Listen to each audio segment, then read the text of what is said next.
future of real estate. This is tough on me.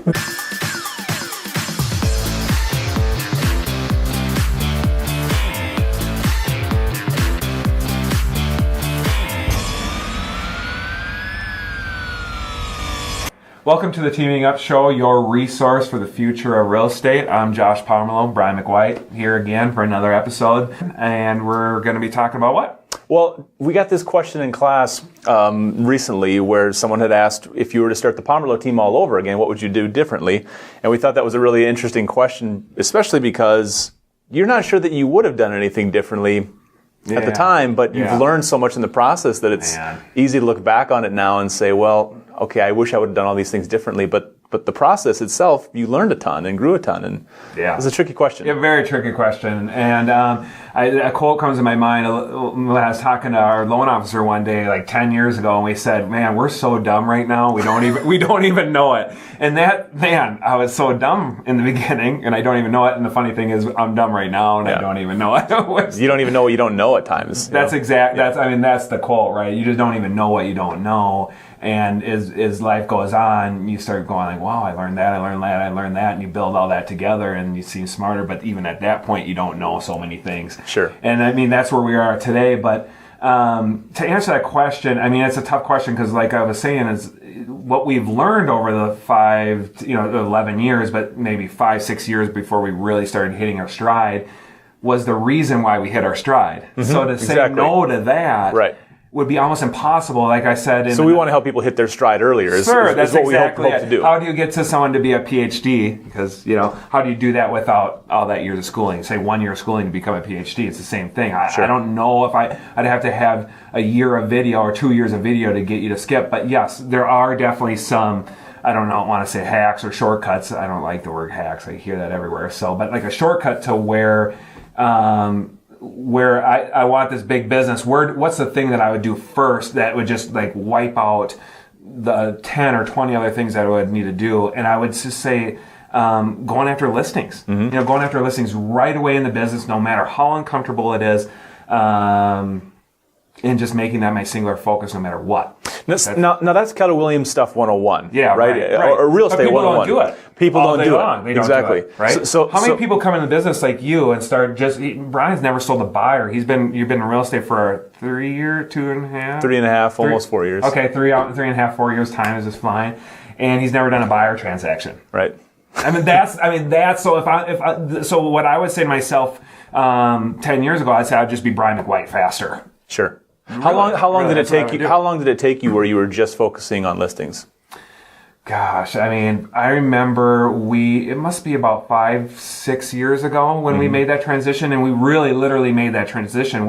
I think I did about 20 buyers the year before, and we did about 15 listings the year before. So we did about 35 transactions, and then the next year we closed 67 listings, and we did 6 buyers. Sure. So and when you close 67 listings, at that time I had 100 on the market. So think of how many buyer calls we got. There's no way we only could have done 6 buyers. No way. We didn't have a buyer's agent, but that's where we made that transition where we said, I'm saying no, I'm going to hide the buyers, I'm going to turn off my cell phone, I'm never going to answer my phone number from the sign for buyer calls because I knew that was going to slow us down. Mm-hmm. Once that clicked, and it only took me like 6 years. and why do you think that now that we hear that from everybody, that it's really difficult to say no to buyers? Because you're saying no to business, you're saying no to money. Income. Exactly.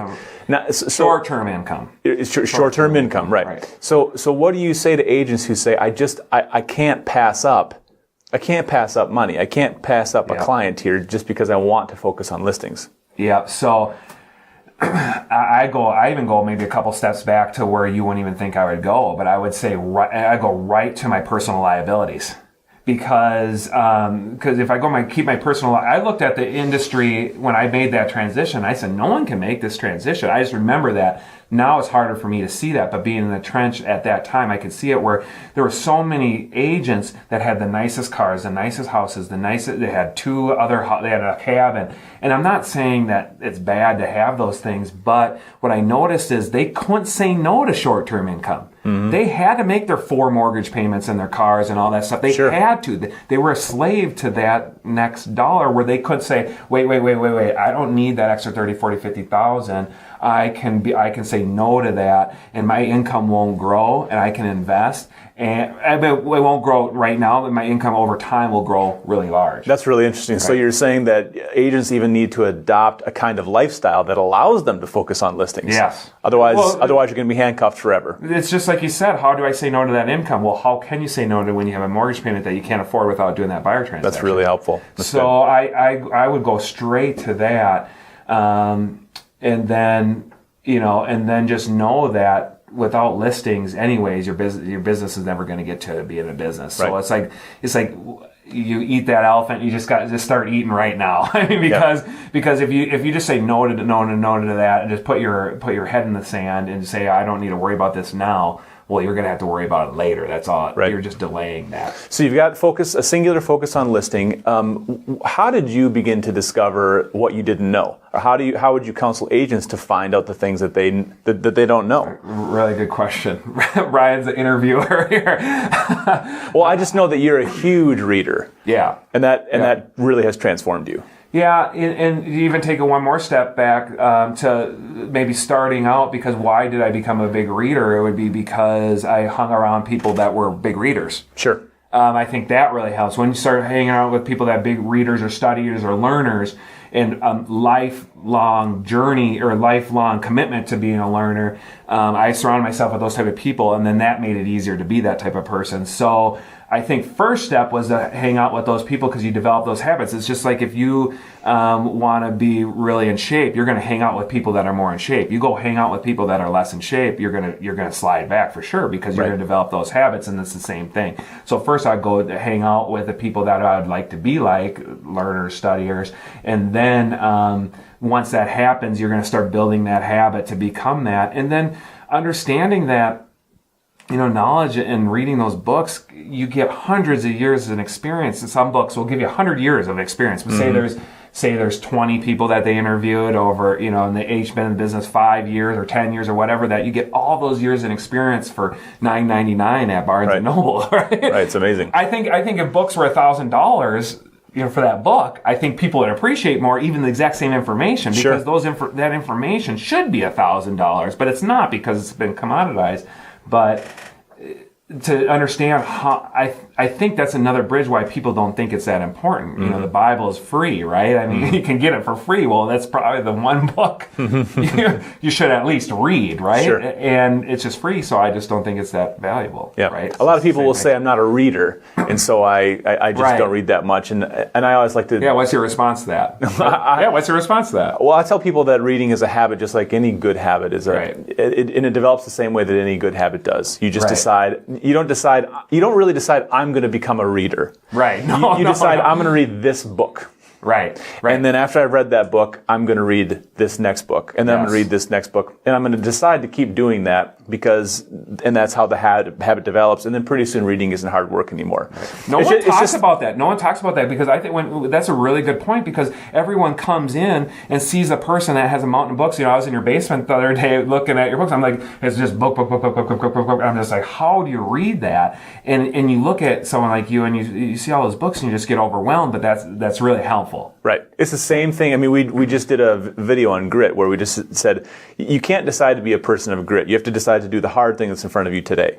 Yeah. Read the book that's in front of you today. You don't decide to be a person who's in shape. You decide, I'm going to go for a run today. Right. Or a healthy eater. I'm going to eat this for lunch today. I'm going to eat healthy. Whatever it is. Right. It's the same thing with reading. It's a habit that's developed. So how do you keep that?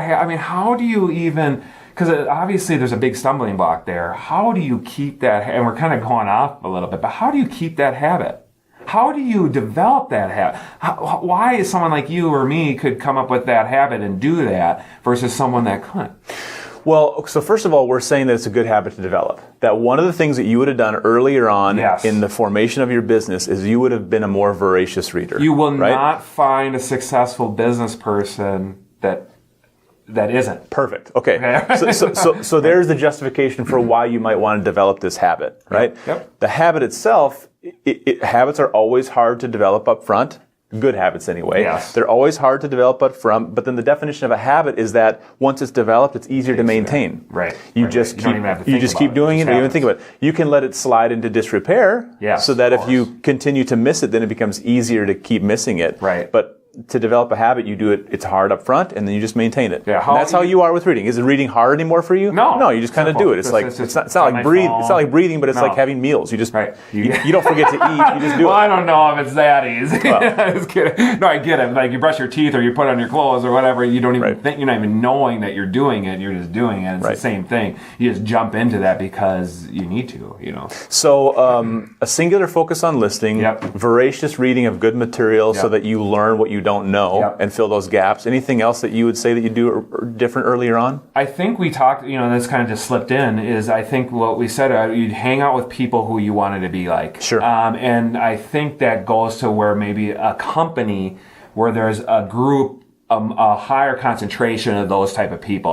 So if I'm a real estate agent, I would look at the 10 companies that are my choice, and I would look for the highest concentration of the people that want to get bigger and do more and help more people and all of that, because you're going to become the average of the 5 people that you're closest to. So I'm going to surround myself with people that are voracious readers, that are thinking big, that want big things, and to help and do and make a big impact. Right. So I'm going to try to hang out with those people as big as possible. Which of course is what every successful person does. They idolize somebody, or they hang out with somebody, they try to emulate somebody, and then they take that and they make it their own. Yeah, and that's what you've done. You haven't carbon copied somebody else. Yeah. You've kind of learned from people that you really respect and admire, and then you've made it your own. Right, and because you're human and you're not a machine, so you're not going to be able to replicate something exactly, because that's awesome. I feel God made us all different, so that's a cool thing. And so we just leverage out what strengths that we have, and we just keep leveraging those and kind of say no to the weaknesses that we have, or maybe make them a little bit better or whatnot. But and that's a hard thing, because everyone always talks about, well, what's your team's numbers? What's this thing? Well, I'm like, every person is going to be a little bit different. Don't copy exactly. Use your strengths, know them, and then just drive those home. And obviously that needs to be towards as many listings as you possibly can. Right. Be a studier, hang out with great people, and then your business is going to morph into who you are. Exactly right. And it's going to draw in people that are like you, and then you're going to go from there. That's great. That's good. So thanks again for coming to another episode of the Teaming Up Show, and we'll see you on the next one.